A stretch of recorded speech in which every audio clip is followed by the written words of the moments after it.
Dia Bell is one of those kids. He's a five-star out of American Heritage in Florida, longtime Texas commit, has been one of the top recruiters for the Longhorns. Will be, heading that way this weekend back to Austin for another key weekend down for Coach Sark and the Texas Longhorns. But before he gets that, he's right there amongst the top of the top.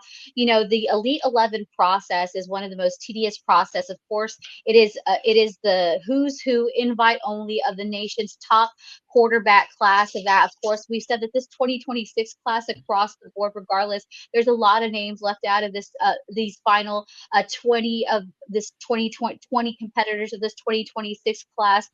But let me tell you, these kids have competed, via camps, via regionals. You've heard us talk a lot through the course of the season about Elite 11 regionals, where some of these quarterbacks that we might not have heard a lot about were able to get their invite only.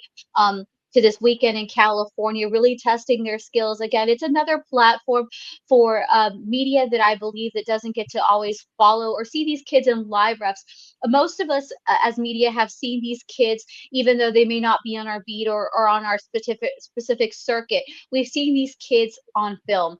But a lot of people don't realize what your highlight reel on tape doesn't always necessarily translate, whether good or bad.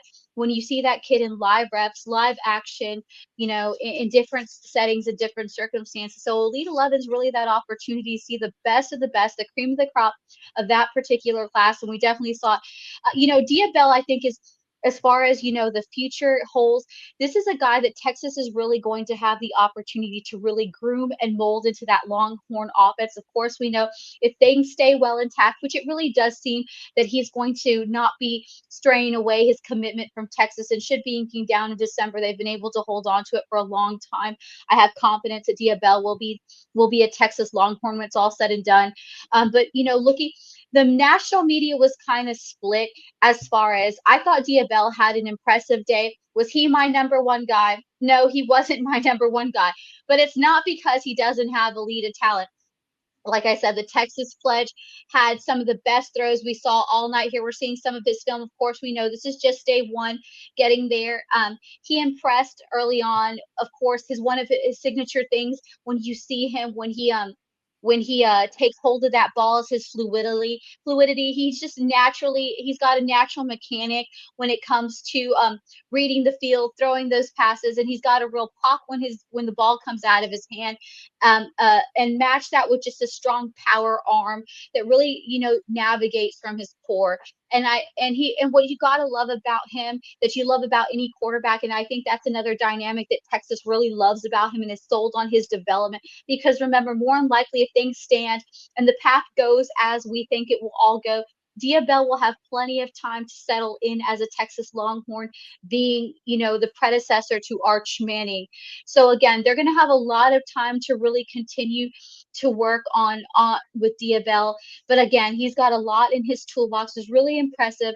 And what I really think for me that stood out as far as the overall pack was just his ability to create different, strong, accurate throws at every level that he was given on Tuesday night. So again, I think that I came away from looking at the film, nothing that I wasn't surprised. When you see these films and you've watched these kids at different levels, you expect certain things from. So I didn't expect anything of less of Diabel. Was he my number one showing guy? No. But again, another elite performance. He only solidified why Texas is all in with him. He's going to have the ability to sit and wait, which I think that he will, and develop to one of the strong quarterbacks in that Texas Longhorn offense. So I think, again, he's got it, like I said, that fluidity, his natural mechanics, and he's just really great at setting the tone and setting the pace when it comes to touching that ball. Again, I think he's a well-rounded quarterback, and Texas wins big here with their next future quarterback after Arch Manning. Really in good setting here. Really, I think he's going to be a strong depth foundational piece, but a really good showing for night one for me.